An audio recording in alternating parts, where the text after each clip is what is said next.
అలా ఏర్పడ్డ స్వేచ్ఛ ఉమ్మడి రాష్ట్రంలో సమైక్య పాలనలో ఒక రకమైన నిర్బంధాలకు గురైతే జూన్ 2, 2014 నాడు వందలాది మంది విద్యార్థుల ఆత్మ బలిదానాల పునాదుల మీద ఏర్పడ్డ తెలంగాణ రాష్ట్రం, ఆ రాష్ట్రానికి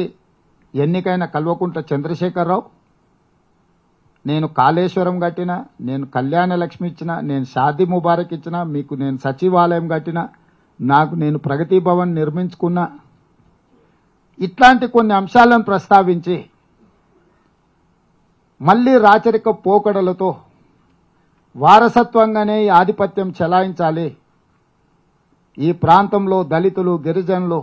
బడుగు బలహీన వర్గాల నుంచి మొదలు పెడితే తెలంగాణ విఘ్నులు, పౌర హక్కుల సంఘాల వాళ్ళ నుంచి మొదలు పెడితే తెలంగాణ ఉద్యమకారులు, అమరవీరుల కుటుంబాలైతేమి, విద్యార్థులు, నిరుద్యోగ యువకులు, ఉద్యమకారులైతేమి, మీకెవరికీ స్వేచ్ఛ లేదు, నేను దళిత బంధు ఇచ్చినా, రైతు బంధు ఇచ్చినా,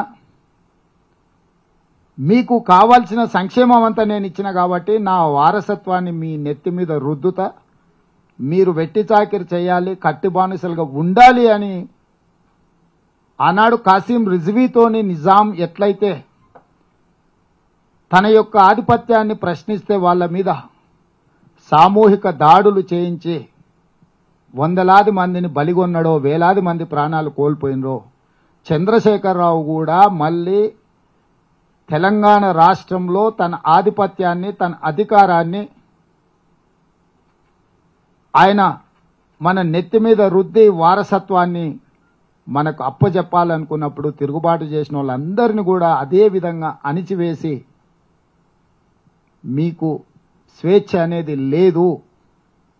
మీరు వెట్టి చాకిరి కట్టు బానిసత్వానికి లోబడి ఉండాల్సిందే అని చెప్పి చంద్రశేఖరరావు గారు చెప్పింది. వారి ఎన్నికల ఉపన్యాసాలను మీరు సరళిని గమనించండి. ఎన్నికల విధానాన్ని, ఆయన నిర్వహించిన విధానాన్ని, ఆయన విశ్లేషించిన విధానాన్ని మీరు ఒకసారి గమనించండి మీడియా మిత్రులుగా. ప్రతిసారి నేను కాళేశ్వరం కట్టినా, దళిత బంధు ఇచ్చినా, రైతు బంధు ఇచ్చినా, కళ్యాణ లక్ష్మి తెచ్చినా, షాదీ ముబారక్ పంచిపెట్టినా, సచివాలయం కట్టినా, ప్రగతి భవన్ కట్టినా, ఇలాంటి వాటిని చూపించి మీరు ఎలాంటి నిరసన కార్యక్రమాలు చేయడానికి వీల్లేదు, ప్రజల హక్కు కోసం ఏర్పాటు చేసిన ధర్నా చౌక్ నుంచి బంద్ పెడితే వారు ఎవరికి దర్శనం ఇచ్చేవాడు కాదు, ఏ సమస్యలు వినేవాడు కాదు, ఏ విజ్ఞప్తులను తీసుకునేవాడు కాదు, అన్నీ నాకు తెలుసు, అన్నీ తానే నడపాలన్న ఆలోచనతోని తన వారసత్వాన్ని మన నెత్తి మీద రుద్దాలనుకున్నప్పుడు తెలంగాణ సమాజం అప్రమత్తమై అన్ని పక్షాలు ఏకమై ఆనాటి సాయుధ రైతాంగ పోరాటాన్ని స్ఫూర్తిగా తీసుకొని ప్రజాస్వామిక వ్యవస్థలో ప్రజాస్వామిక బద్ధంగా జరిగిన ఎన్నికలలో మార్పు కావాలి, కాంగ్రెస్ రావాలి అన్న ఆలోచనతోని డిసెంబర్ 3, 2023 నాడు తీర్పు ఇవ్వడంతో 75 సంవత్సరాల తర్వాత మళ్ళీ అంతే ప్రాధాన్యతతో కూడుకున్న తీర్పు, ఈ ప్రాంత ప్రజలకు స్వేచ్ఛ మళ్ళీ ప్రజలే తెచ్చుకున్నారు. ఆ పోరాటంలో కేసీఆర్ కుటుంబం పతనమైంది. కేసీఆర్ కుటుంబం అధికారం నుంచి ప్రజలు దించివేయడం జరిగింది. ఆ దించివేసిన సందర్భాన్ని సెప్టెంబర్ 17, 1948కి డిసెంబర్ 3, 2023కు 100% సారూప్యత ఉన్నది. పేర్లు మాత్రమే మీరు, విధానాలు ఒకటే, ఆలోచన సరళి ఒకటే. ఆనాడు నిజాం ఉంటే ఈరోజు నయా నిజాం ఉన్నాడు, ఆ రోజు కాసిం రిజ్వీ ఉంటే ఈరోజు ఇంకొక వ్యక్తిని ఆ స్థానంలో పెట్టి సరాసరి నిజాం నకలునే మనకు చూపించండు కేసీఆర్ తప్ప ఎక్కడ కూడా ఆయన ఈ ప్రాంత ప్రజలకు స్వేచ్ఛ కావాలి, ప్రజలు స్వేచ్ఛను కోరుకుంటున్నారు, ఇది ప్రజాస్వామిక దేశం, ప్రజలు ఎన్నుకున్న ప్రభుత్వాలు ప్రతి 5 సంవత్సరాలు ప్రజా తీర్పును కోరుకోవాలన్న ఆలోచననే చంద్రశేఖరరావు గారు చెయ్యలేదు.